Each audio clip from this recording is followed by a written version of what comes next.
know as well, as great as it is to want to support your team members and our teammates or whoever it is, please try to keep the distractions in the chat box to a minimum so as not to disrupt. And at any given point, please do not unmute yourself. That role is specifically reserved only for those speaking at the finals today. That being said, good afternoon and a very warm welcome to the Open Grand Finals of Humanities Open 2025. 2025. Okay. On opening government, we have It's Always Hello Kitty, but Never Are You Okay Kitty. On opening opposition, the Brohemians. Closing government, Chrysanthemum Tea with a side of cigar, and closing opposition, Humanities Open.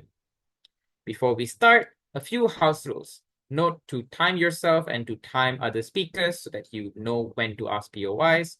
When you're requesting for a POI, please specify which side are you taking it from, either opening and or closing. If you have any POI preference, let it be known before you start. But before you start speaking, it's just better to introduce yourself, your pronoun, and POI preference, just to make it easier for everyone to take note. Without further ado, on the motion that reads, this house supports the narrative that primarily attribute,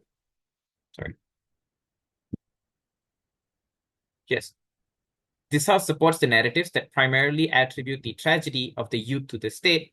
I call upon the Prime Minister. Here.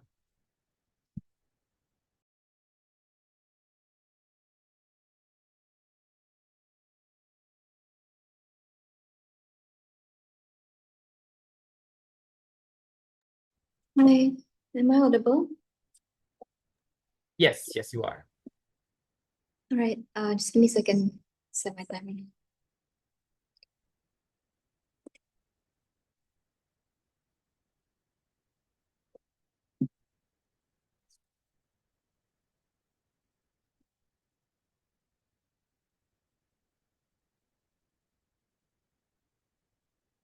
I'll be starting my speech. Okay, it's fine. I'll be starting my speech in 3, 2, 1. The tragedy of youth is a problem that transcends time and even generations. Note that the tragedy of youth is often a problem that has already existed since old generation, and it's not just a new problem that existed right now. The reasons why this is true is because often and not, older generations are out of touch with the idea of why is it that youth are experiencing these forms of tragedies to begin with. And it's only recently that narratives that attach the problems as to why the tragedy of the youth exists, it is because of the byproduct of state failure. Therefore, then, this proves that the tragedy of youth is one that is not unfounded, but rather it is a structural problem of the state. Therefore, the first thing I want to prove is that the disillusionment of youth, most of the time, is a byproduct of state failure. We think this looks like number one, the reason why youths are struggling to find jobs, the reason why unemployment exists is because of the state's failure and their inability to adapt the economic structure in order to create more jobs for the youths. Also, secondarily, it looks like the state failure to provide adequate education, or one that is innovative enough, or one that is more adaptable to the global standards towards the youth in itself, which then creates the inevitable cycle of unemployment within youths. Also, thirdly, it's about the rising prices and the cost of living as a result of failed economic policies, which then leaves the youth more often than not suffering from this because they are often the most vulnerable with the least forms of economic resources to then go through these kinds of rising prices. Also, lastly, it's about the idea that is very lacking and absent of youth-centric policies and representation within the state, which then leads to a social exclusion of youth, especially when it comes to policy making, when it comes to just representing the youth within the political spaces, and is especially detrimental when it comes to POC minorities within the youth in itself. But we think that even if it is not due to state failure, note that this is just a narrative debate. Therefore, it is about whether we believe that on a value judgment there is a net positive in just believing that the tragedy of the youth is attached to the state. Therefore, it does not really matter empirically whether it is due to state failure or not. But we think that most of the times, it is due to state failure, but even if it is not, it is also because of a byproduct of the state pursuing economic development and the entrenchment of capitalistic structures within the state. This was a displacement of welfare policies towards the youth over subsidies to corporations. This was like developing urban areas for commercial hubs at the expense of third spaces for youth. This was like giving subsidies to firms for the and corporations instead of investing into the youth education as well as their entrepreneurship. Note that therefore the comparative they have to defend looks like in the status quo, where a lot of these youth, the issues that the youth are facing are being scapegoated by other individuals that often pins the blame towards the youth in itself, that it is intrinsically because of the youth's own fault for their failure right now. We think this looks like twofold.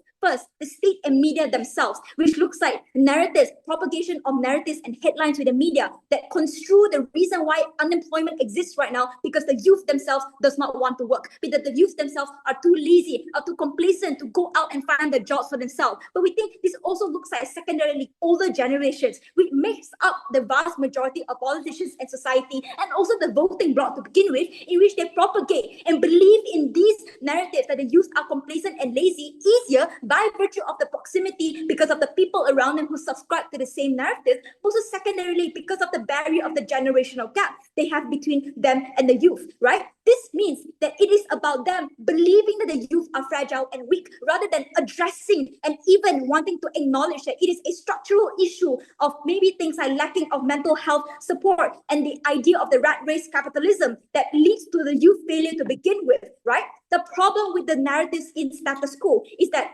this discourse is something that is not meaningful and unproductive because it merely stops at the point in which that it puts the blame on the youth and therefore leaves the youth behind. Before I move on the extension on accountability, I'll just take one POI from either. So I think CG is derivative, but more importantly, you assume that we just sit by and do nothing on the counterfactual. Why is this the tipping point to get the state into action?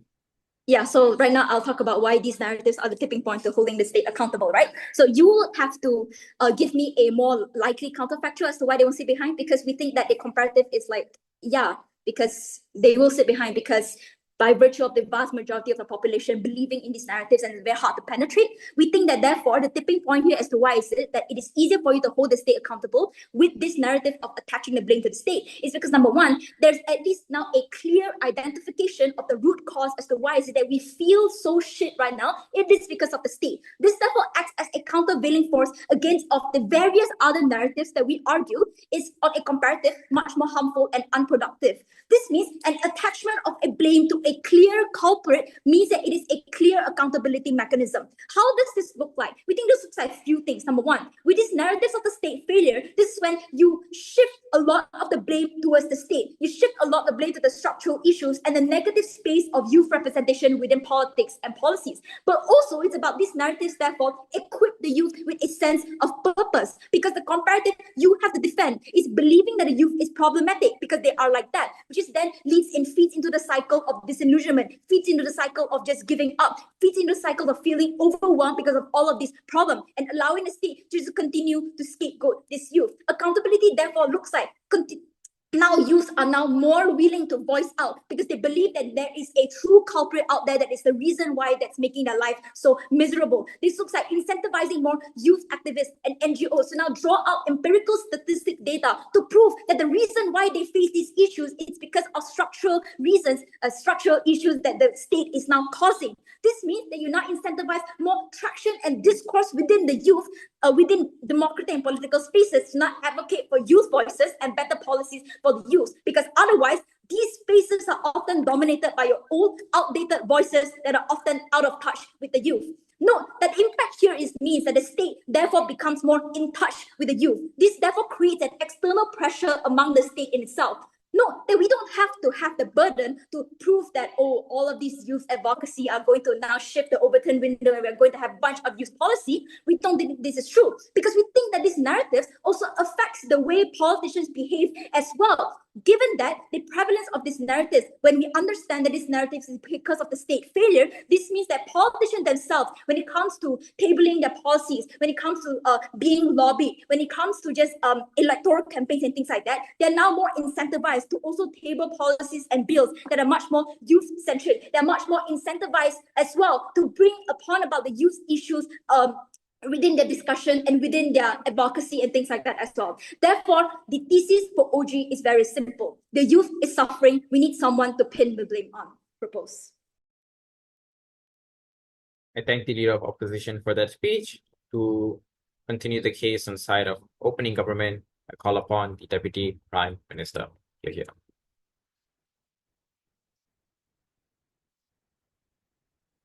All right. Hi, am I audible and visible? Yes, for both. Okay. 1 second. Just gonna try to rearrange this. Okay, cool. Start my timer. I'll take APY from closing. If none, I'll take one from opening.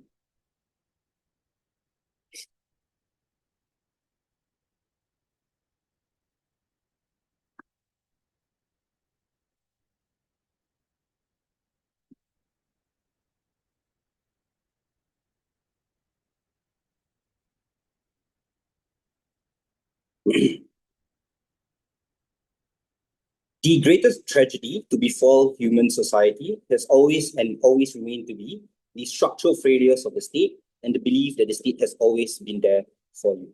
It is the state that propagates capitalism. It is the state that propagates rampant consumerism and leads us into this never-ending cycle of feeling disillusion from life.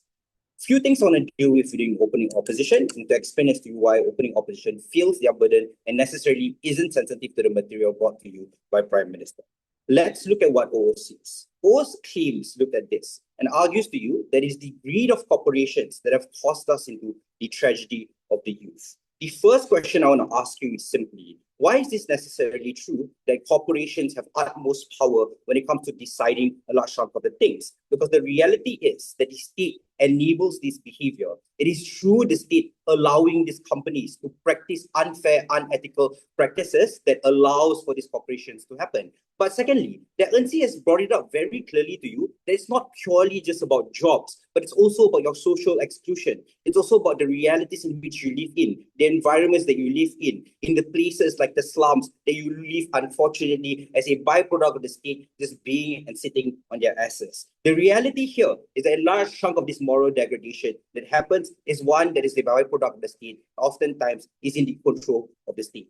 But the second thing here, and is to prove to you that even if it's not true, and the narrative that they talk about corporations is one that's true, this debate is about strategy, and us proving to you that this narrative creates the most strategic and tangible pathway towards creating change. Because the first question that you can ask towards them is how can the youth hold corporations accountable? Because their best analysis was to argue that you can hold sanctions, you cannot buy products from these corporations. But oftentimes this is limited, and most corporations are able to greenwash themselves, able to find other ways to sidestep those responsibilities and be held less accountable. But states oftentimes are very, very accountable to their ballot boxes, as they argue and frame themselves that because states want to win the next election, more likely than not, it is now then the more likely to respond towards the ballot boxes. The second question then is about how mental health subsidization happens, because corporations can't really deal with these problems. They can't deal with the reality of how you look at mental health, but more likely than not, this social-based exclusion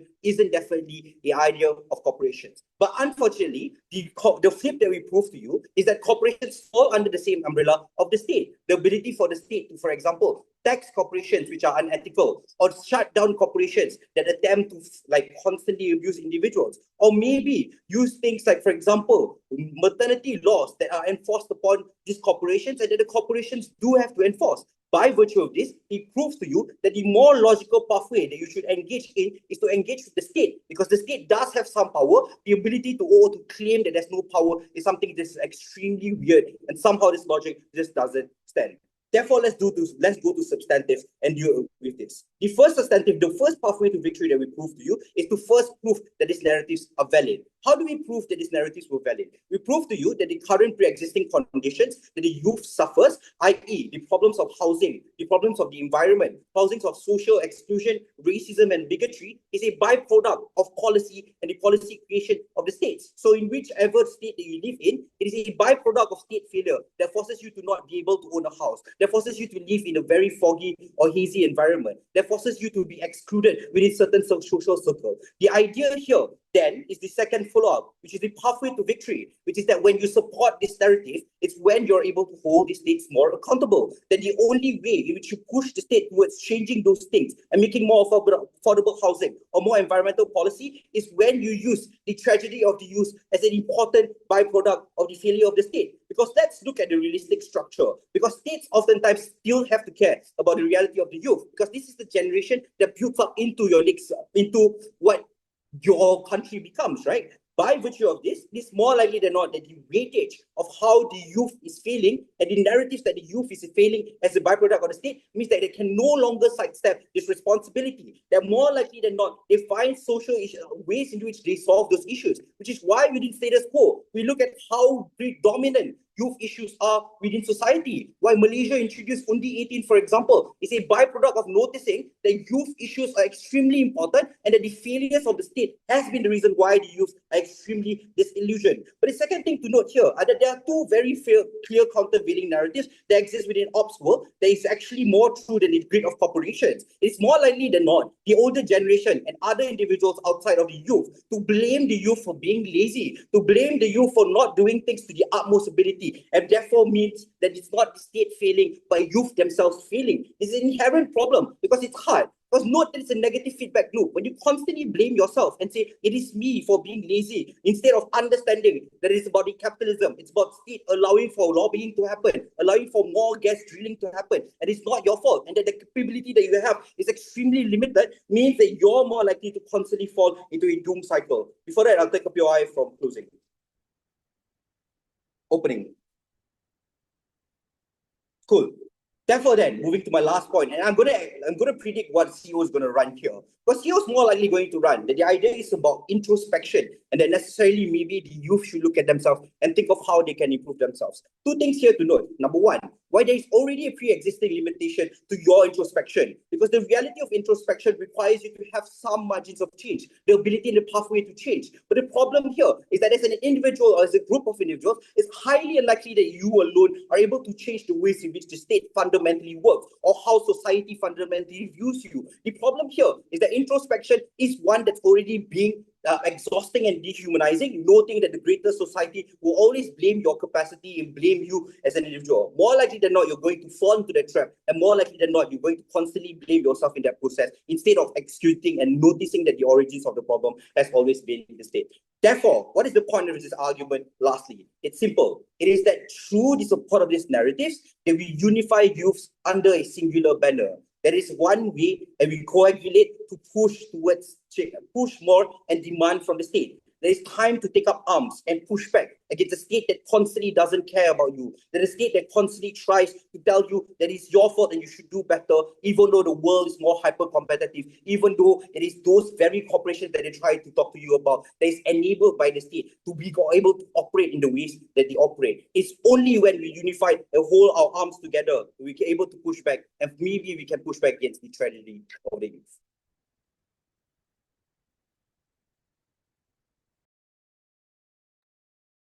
The Deputy Leader position with a speech.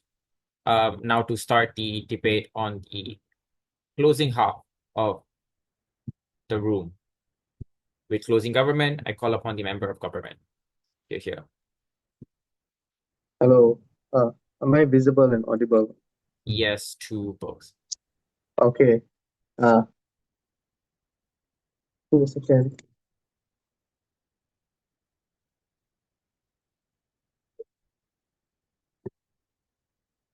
Very annoying shout out before I start my speech, but I think it's funny to do this. So if you guys like all the arguments I've given you guys in Humanities Open, I'm co-authoring a philosophy book with my lecturer.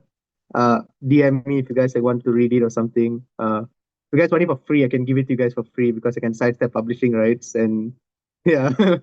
Just give me a review on Goodreads, man. I need that in order to I don't know, gain clout and whatever. Okay.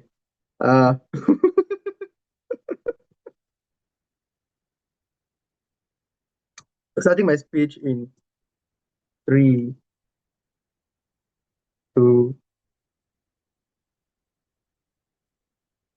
So Crenshaw and Compton is 5 minutes away from Beverly Hills. Yet we witness both in the media that comes out from American social commentary, as well as just the current state of affairs, that these are desolate places located so adjacent towards places of great economic prosperity.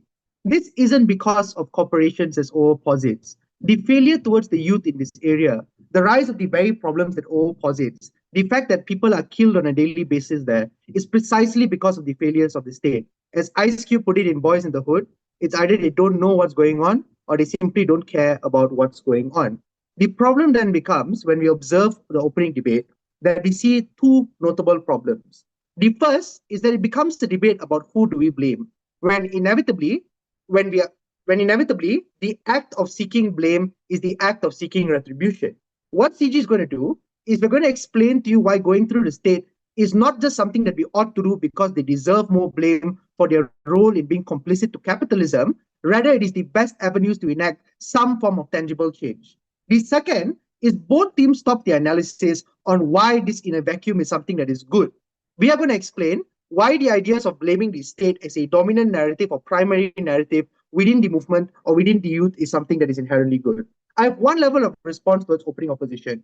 Judge, note that the biggest chunk of their case is inherently dissonant, right? Because the thesis for why we ought to blame corporations over the state is because they explain to you that you can isolate blame from where you want to take action towards. But no, Judge, the very things that they say the actors within the state do deserve blame in the first place. This is problematic because, number one, it isn't about seeking a mechanism. It's about seeking some form of corrective justice through the state. It's about finding people who take excessive amount of corporate PAC monies. It's about finding people who are complicit towards the acts of capitalism. It's about finding people, and this isn't a conservative Democrat thing, by the way. This is simply that the Republican congressmen have an incentive to continuously increase the tax levels for the richest of Americans in the first place. So all of these things look like you blaming them because you aren't just utilizing them as a mechanism, rather they are the agents for change both in the bad and good that occur within the state. So sure, they can blame corporations all they want, but like, why is Bill Gates suddenly going to say, yeah, I'm going to pay more tax towards the state, guys. I'm suddenly a really altruistic guy. Why is Jeff Bezos going to say that?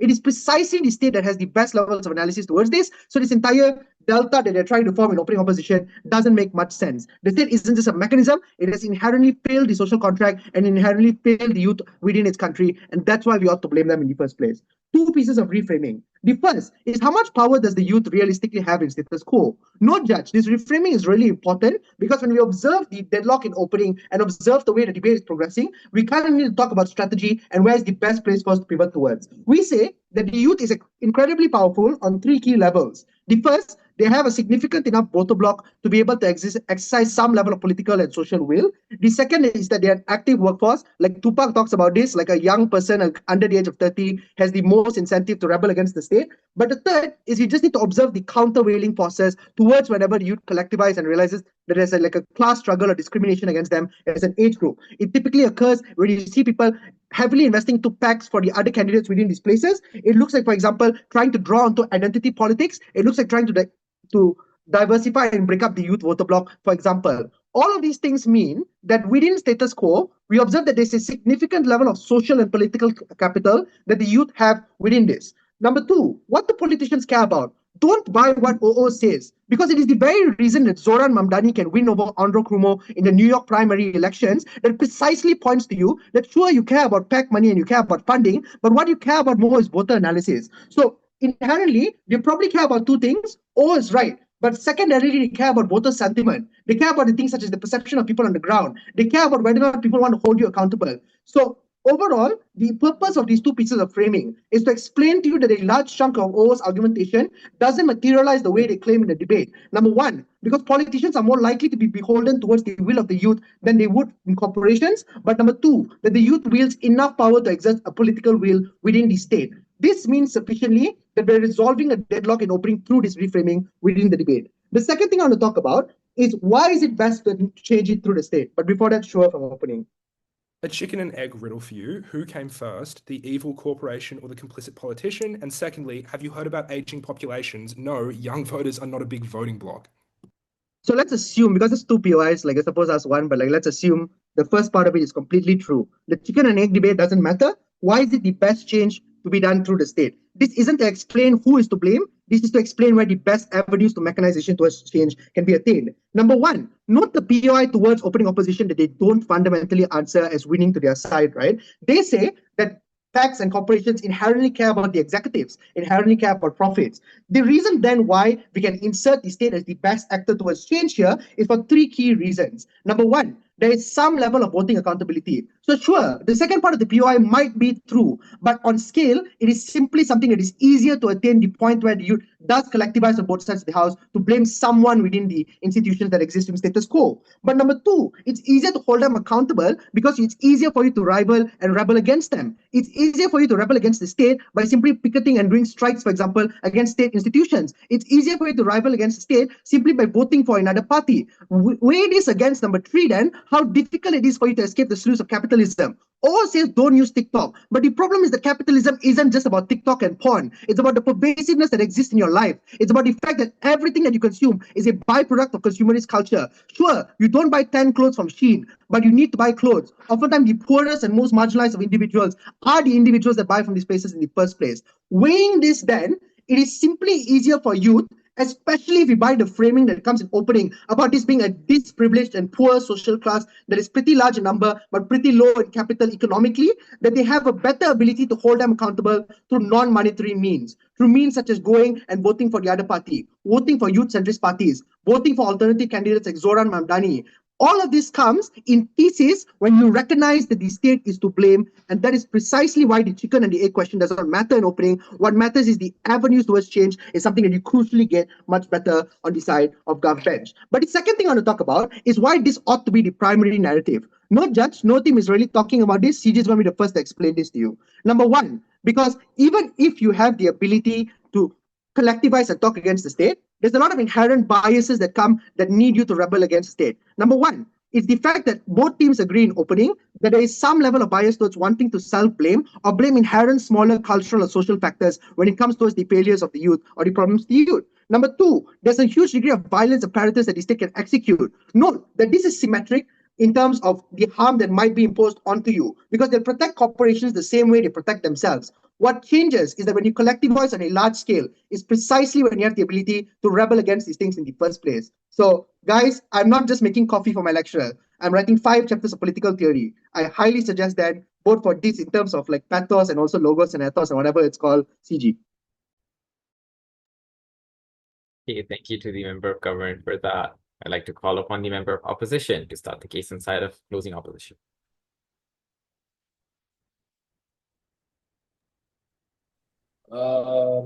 Hi, assuming I'm audible and visible, I'll start in a couple of seconds.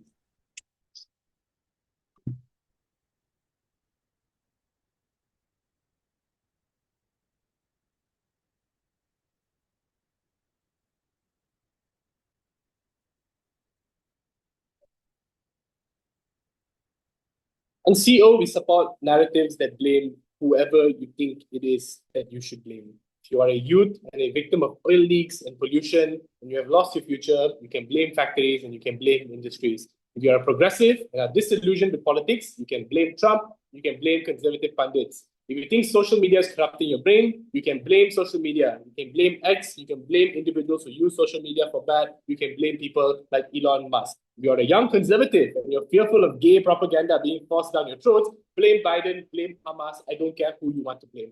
The thesis of the case on CO will be to prove to you that while asserting blame on the state results in apathy and disillusionment more than actual positive outcomes of overturning the actions of the state, paving the way for populist uprisings, and while you are far better off attacking individuals or communities for the actions and words that you perceive as being contributory to the tragedy that you experienced as a youth. This is not a knife, sorry Mickey, this is an expansion of OO's frame because it doesn't directly contradict what they want to do, which is blame corporations instead. We think that if you are a victim of consumerism, you are socialist and left-leaning or whatever, and you want to blame consumer, you're going to blame corporations for all the bad things that they do, go ahead and do that. I want to frame out opening in 3 key ways. 1, we concede that many actions of the state lead to harms onto the youth. OG had to prove why narratives that hold them responsible for the tragedy of the youth is the tipping point to hold them accountable. They failed to do this on 3 levels. 1, the state is already organically held accountable all the time anyway. So when there's unemployment, we tell the state to do something. Same thing when the youth are depressed. We tell the state to increase access to medication, increase access to therapists and counseling, whatever. Two, the state already has organic incentives to want to care for them as well, because a functional workforce is important for the state to continue existing. The state wants to keep up appearance. The state believes that they have the principal obligations towards the people. I'm sure we can cure I don't know, whoever wrote the social contract or whatever, the state wants to win votes by appearing to be good. But thirdly, they say that we need to make it clear that it's a state failure that caused this, and this is what causes people to rise up and do something about this. This isn't exclusive, even if we don't blame the state, but we all band together and say, hey, state, people are suffering, let's do something about this. The outcomes remain the same. If you buy the entire argument about the power of the coalescence and also CG's extension of how the youth is a really big and important voting bloc and how they can get all sorts of things done, you don't need to blame the state in order to achieve all this. You just need to highlight individual issues and propose policy solutions, and the state would already try to solve these things anyway. This is symmetrical across the board. The entirety of government is out. They simply don't have a case to stand on. Second, on the deadlock of capitalism versus state control, it's hilarious that OO identifies as the chicken and egg problem and then goes further into the chicken and further into the egg. I'm not sure what they're doing. Nobody is wrong, but neither of them are right from the get-go, because the forces of the state and capitalism are intertwined. They rely on each other to exist. The aha movement that comes out of DLO that to break the deadlock is he says that corporations fund politicians. But politicians also invite for corporations to come in. Politicians engage in nepotism and give deals to certain corporations so that they can buff up and butter up their own voter bases or whatever, which means that the chicken and egg problem still exists. Secondarily, OO is just as inexclusive over here because the left has always been strongly opposed towards greater corporate control and greater corporate presences since the 70s. Even if the left hasn't historically been doing this, forces and narratives like socialism already push for these values anyway. People can look at capitalism and all the harms that come out of it and how bad Elon Musk is and Jeff Bezos is and how bad Amazon treats its workers, and they will arrive at the same conclusion regardless of whether or not they think that, oh man, Gen Z is screwed, you're all zombies, and you're also sad. Neither side, opening team and CG to a large extent also proves any tipping point as to why the case will work. But lastly, on effectiveness, how are you going to hold the state accountable? How are you going to hold corporations accountable? The best solution to give is corporate skepticism, distrust of the state.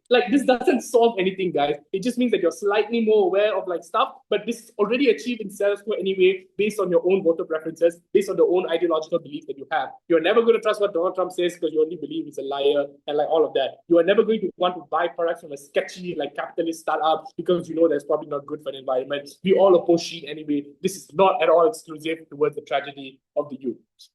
I want to extend by explaining to you how people are likely going to react towards this blame when you push it onto the state, and I'll explain why it's better if you push it onto individuals instead. I want to make two observations first.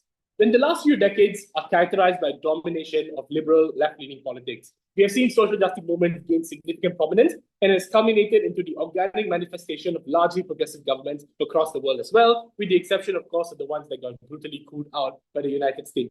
This has come hand in hand with the rise of nativism, the rise of narratives like MAGA, and how youth voters are leaning conservative in places like Malaysia and India as well, because they're just so disillusioned with how leftist politics has been for a long time, but also it's part of a natural trend and cycle of politics where you have a couple decades of domination by a certain ideology, and it tends to shift over and go the other way. This is why places like the US are even a bipartisan system. Republicans and Democrats have completely changed in their own left-right and lib or identifications within the spectrum as well. When you assign blame to a singular actor, what you end up doing is you let off other people who are also part of the problem. You're going to be more successful at attacking individuals and smaller communities because you don't face the same power dynamics as you face against the state. You can protest all you want, if the state really doesn't care about you and is such a bad actor as OG and CG both characterized, and you simply cannot trust them, why are they going to listen to you? It doesn't happen on that side as well. You can coalesce around communities far better when you are more proximate to them. And constantly bringing them down is what inspires future actions against the same sort of people as well. Look at the successor we had on Andrew Tate, for example, or the social repercussions that Donald Trump has to face, or other people who are part of the Epstein list, or the murder of healthcare CEOs as well. I think a quick point. Yeah, so who decides what individuals to blame? And at the end of the You day, decide. wouldn't they just You, me, everyone in this room, whoever you don't like, you decide. I'm not going to dictate to you who you choose to decide. You can coalesce around your own communities and attack the people that you think are necessary. We don't think it's fair for you to highlight a single individual actor and let everyone else off on the hook. But even if you're not letting everyone else off on the hook, you're not successful in taking down the singular actor who can then trickle down all the harms of hurting other people that you think are necessary. The way up is simple. We think that these are things that are far more proximate to the youth because they directly experience the harms. They know how to engage with it, they know how to be successful with it as well. But lastly, what happens when you see the state as failing? Now, prove to you that the reactionary conservative forces react a lot stronger here as well. The best case of OG and CG, all the liberals band together and we scream down with the state. Here's the issue. This case doesn't work within the context of a post-truth society where we see the rise of things like fake news, rage bait, like Andrew Tate and like Donald Trump and stuff like that. But second, we always perceive policies as a zero sum of resources. Gay people will tarnish traditional institutions. If we give money to immigrants and other people, we're not giving it to white Americans instead. But lastly, just the rising daringness of populist and extremist voices that have been enabled across the world as a result of all the analysis I told you earlier. The outcome of all of this is that progressives become apathetic, which means that populist voices rise up even more. These are all harms that are difficult to undo. Look at what's happening in the United States right now, with so many precedences of like failing to uphold the Constitution and just bad legal decisions from the get-go. The way up is simple. We win the small battles that we can win. We don't need to save the world. All right, thank you very much to the member of opposition. Now moving on to the whip segment of the debate, I call upon the government whip.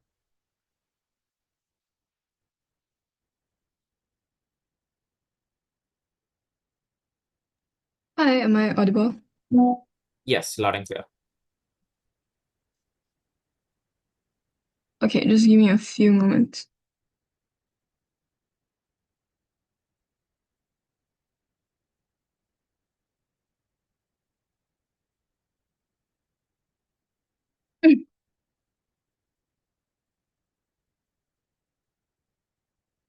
If there's anything that we already learned from humanities, from like all 4 or 5 rounds of Humanities Open, it is that blaming a single actor doesn't give you any change because you need collectivization in order for any policy to change. This means that CO is already inherently out of this debate, right? And I'll explain a bit more later on why CO's case just inherently doesn't work. But because you blame on individual actors, people are not likely to going to get any form of tangible change in the form of policy changes, in the form of like people getting subsidies, in the form of like large scale changes that helps every single person on every single level on the world itself, right? Because you blame individual actors, everyone has other people to blame. Obviously, you wouldn't blame the same person I choose to blame also. This means that you're not going to have the same person enact some form of changes, and these people largely are not going to be able to like be the person who even enacts these changes in the first place. First, let's talk about what Vignesh gives you in his speech and why is this the most important thing in this debate. Firstly, I think he explains to you why the state is the state is the party that ought to be doing something about this because they're inherently complicit and they're able to then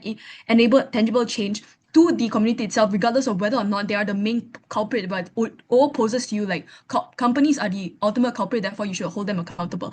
We say that the state has to be the one that is to be blamed because at the end of the day, every single person in this room is trying to get some form of change through the state. They don't explain to us what is then the necessity to then blame a third-party actor who may be the culprit or like maybe the main villain of the whole entire story if you're still going to be getting the same amount of change or getting the same solvency through the same avenues that we're trying to get it through anyways, right? But also secondly, we explain to you why the dominant narrative like of youth blaming state is something that's like dominant narrative of blaming the state inherently is something that's so important because in absence of that, there's no collectivization, there's no like people unifying together to then ask the state to do something more. And I'll explain a bit more on this later when I talk about CO and why this organic nature of the state to already do something about it doesn't make sense or like doesn't like take away any of the benefits that our side is able to then push to you. I think lastly then, thirdly, we explain to you how much power the youths have. OG tells you why the youth can be mobilized. They don't tell you with what and to what. It's only through CG that you only get this form of like explanation and analysis. This puts us already above OG in the sense of like analysis, right? We explain to you how the youths make up a large part of the voter bloc. We explain to you how they have like political and social like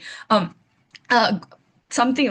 But yeah, so fourthly, we explain to you why it's just easier to then hold like states accountable instead of like companies accountable because I think okay, largely what OO's explanation about how you're able to hold companies accountable is you just don't buy into what they say. And I think Vignesh really disproved this in his speech. Plus, I don't think any youth can attend any shareholder meetings or like any whatever mechanisms that LO pushes to you in his first speech, right? I think lastly, then we explain to you why the narrative is important because collectivization because it's a universal thing and you're able to then have like states give you policies in black and white. This is something that's only attainable through the side of CG. It's not attainable through any opposition side because they don't give you any form of solvency that is something that's certain to like the people on the ground anyways. Let's push out OO first thing. I think they explain to you a few things. They say, if you're able I want to pose a question. I'll take you later. But they say that you're able to hold companies accountable and stuff. One, I think Vignesh already explained this, and I already somewhat touched on this in the first 3 minutes of my speech. But also, I want to explain to you how this is something unlikely to even happen in the first place, right? They say that if you're able to then get your complaints to the main culprit, then you're able to then change something. But in the same breath, they also say that the companies, to an extent, somewhat fund politicians, and politicians are some people that are power hungry and they still want to their main incentive to just remain in power. If it's true that this framing exists, if it's true that companies do fund policies, fund politicians, and politicians want to appeal to them to stay in power, this means one, you're not going to have any sort of accountability because politicians aren't likely to want to call out people who fund them and put them in the positions of power in the first place. But also, secondly, I think on the idea of accountability, it's unlikely for states to take up any sort of accountability if you're just pushing the blame on anyone else, right? They can just say, oh yeah, it's not my fault, it's the company's fault. Go blame the company, go riot to the company and shit. We already know how this is something that's unlikely to even happen, right? Or very hard to even have succeed in the first place. Because I think rioting against the government is just so much easier than rioting against corporations because they aren't likely to want to do anything for you. But also, lastly, even if you're able to then get the companies to do something for you, I think a lot of what people want from the company is very, very different. And it's very unlikely that companies are going to give you all sorts of policy to help you as they're help you and things like that, because one, they don't have any social contract theory, they don't have any accountability towards you. But also two, I think then even if in the best case scenario they're able to give you some sort of help, they're able to give you some sort of comfort and things like that, or anything you want from them, I think it's largely going to appeal to only the more privileged things, because more privileged classes of people, because understand that is the most easy to attain without having them compromise a large amount of their resources or the profit margins that they already have in society, right? What this means is that the minorities on your side, or the people who are marginalized and people who are lower class, is all going to be inherently suffering because they don't get access to a lot of these things, right? But also, secondly, before we move on, actually, let me take opening. We explained to you why you can blame corporations but still achieve change through the state's political apparatus by targeting corporations' evils and targeting the campaign finance laws that allow this. Japan did This this. doesn't engage with whatever I said in the last minute of my speech. I explained to you why. Okay, I don't understand this. If you hate companies, boo fucking who, too bad for you lah. But seriously, if there's a chicken and egg problem, I don't understand how your side is going to solve the chicken and egg problem if you want to achieve the same change through the same avenues, and you're only going to blame a third party and somehow get the third party blame the third party and then somehow get another party to change that thing for you. I don't understand how, even if this is something that's true, they don't explain to us the necessity of blaming this third party, and don't explain to us how blaming this third party is going to somehow magically give them change in a sense where in a different way that we could, because we're already engaging with the most proximate actor in a sense where these people are the people who are already giving us change in the first place. If you're going to ask this avenue to give you change, why not just blame this avenue instead? Don't understand that for them. Also, I think Vignesh already explains in his speech why states are just more blamable in the first place, right? They have a lot more things, they're a lot more accountable for you and things like that. Now let's move on to C, which I won't explain again. But let's move on to CO, right? CO's whole case is about how you're able to then get individual blame, and then because of this individual blame, you then get a lot of benefits that Kavi makes to you in his speech. I think firstly, if you blame people individually, I already explained this in the first minute of my speech, this means you get fracturization. If you get fracturization, this also means that you're not going to be able to get any sort of collective measures to help you get the things that you actually want. This means that every single benefit that CO tells you is not going to materialize simply because people cannot agree on who to blame and what avenues to get some sort of relief from in the first place. Our side doesn't have this problem because we tell you blame the state is going to help you. So everyone is going to then blame the state, and the state is going to then help them because they have no choice but to help them, right? Because everyone's blaming them. I think then, but also secondly, I think they then say, oh, you can just highlight to the government enough because they already have organic incentives to help you. Yeah, even if this is something that's true, even if the government have organic incentive to help you already, I think then blaming the government more, just give them more incentive to help you. Don't understand how this is something that's just exclusive on their side, and don't understand this how something that won't happen or something. I think if anything, our side helps people more because we are then able to get more capacity to change. We will get more certainty to change for the state to push for some more changes for the people on the ground. For all these reasons proposed. Right, I thank the government whip. Last but not the least, op whip.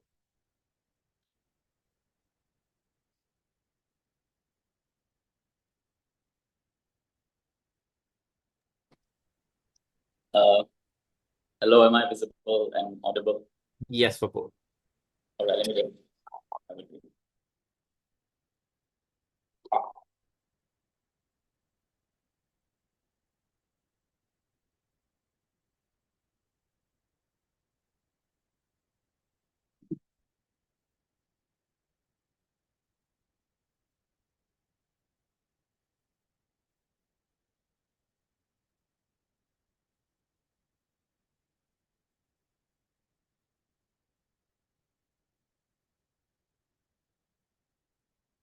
Panel, I think there's a problem that is rife between the other three houses of the team that immediately stop them from winning this debate at all. One, they just simply do not understand that just because a narrative exists does not suddenly mean it inherently changes the way in which the use of the people that they want to talk about react towards these things. Sure, they can probably prove it, but I don't think any team actually takes the steps to prove logically why just because one narrative exists or another one exists, suddenly they'll act in different ways. They just say, oh, because the narrative says blame this, suddenly everyone will suddenly have the highest intellectual capabilities and be like, okay, this is exactly what I need to do to mobilize, to attack the specific person I'm blaming, insofar that they don't actually do the legwork to prove as to why these individuals on the ground are the ones who are going to come to these things in a natural, logical sense. They don't prove actually why they achieve any change, especially for CG, who pushes solvency and mechanism as their main benefit that they bring to this round. Secondly, then, they don't also understand the nuances as to what is actually to blame here. Because it is true, probably, that a lot of times this tragedy of the youth is caused by structural reasons, such as like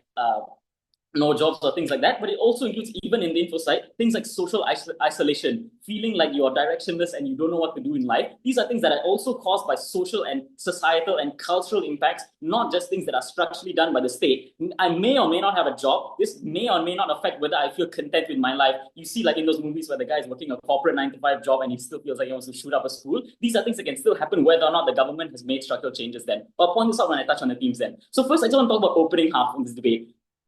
We think that neither opening team can win this round simply because there was a deadlock that neither could resolve. What was this deadlock then? Opening government says that, oh, states are to blame because they are the root cause of all the problems. As I mentioned earlier, they blame that unemployment and like economic things and all those sort of stuff is caused by the failure of the state and they are the root cause of this problem. What does OO come and say? They say, oh no, actually it's corporations, capitalism, things like that. It's because that the politicians are all controlled by corporatisms. They are bought and sold for and things like that. And that's actually the root cause of it. So what is the problem here that neither of them can solve? Because we run into the chicken and egg problem. Who is actually enabling who? OG says states enable capitalism and corporatism.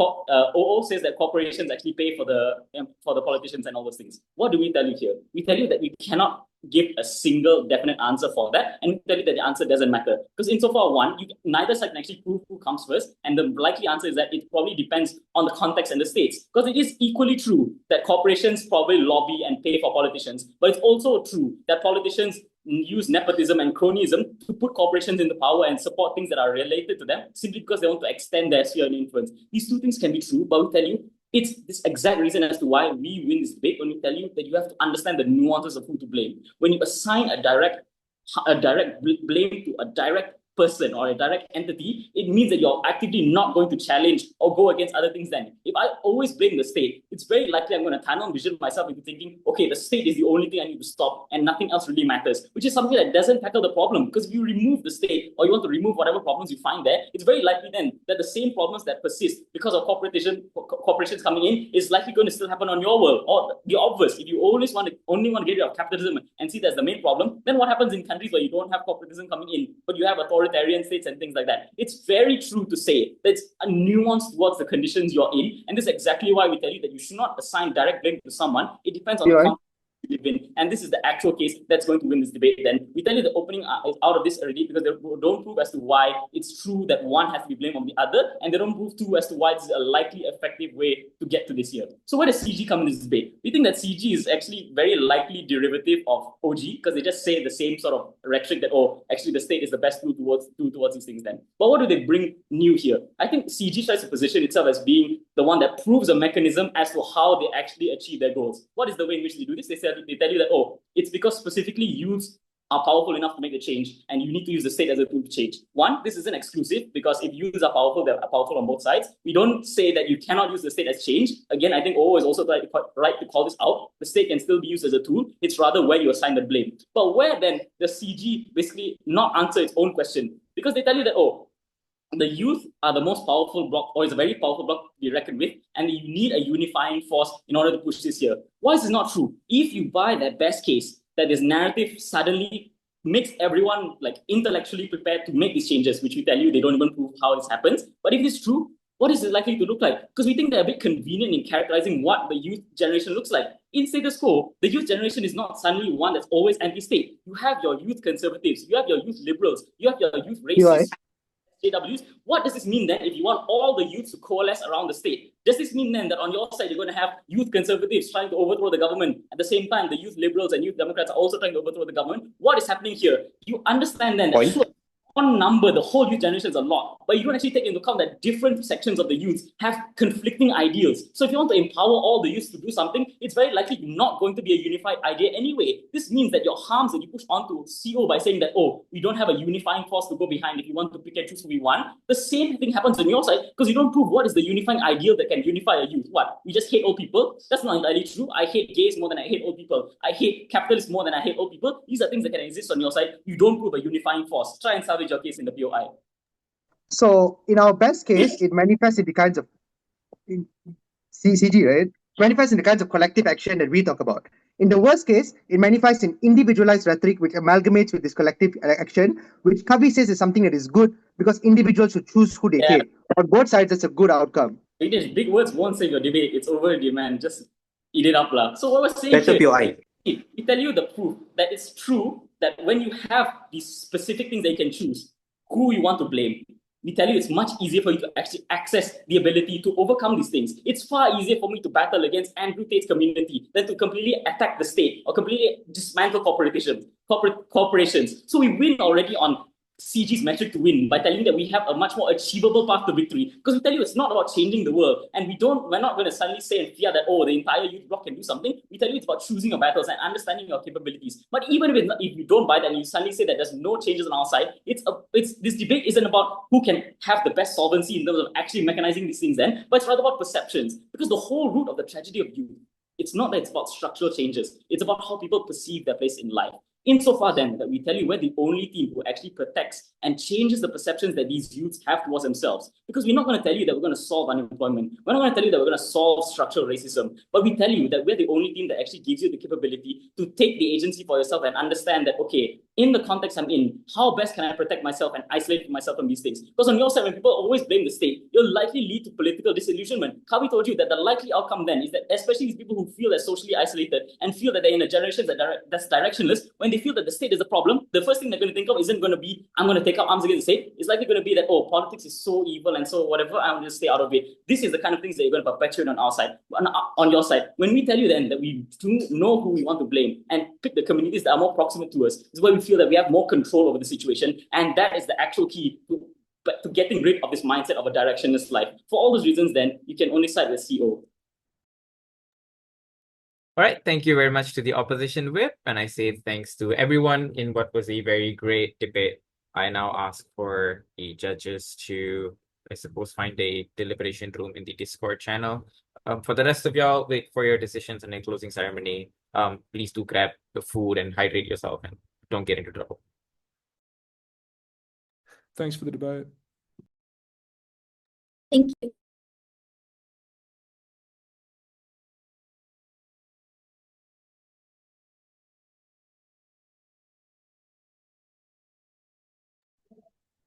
Aiman, I assume we will be moving back to Discord for closing, right? Yeah. Okay.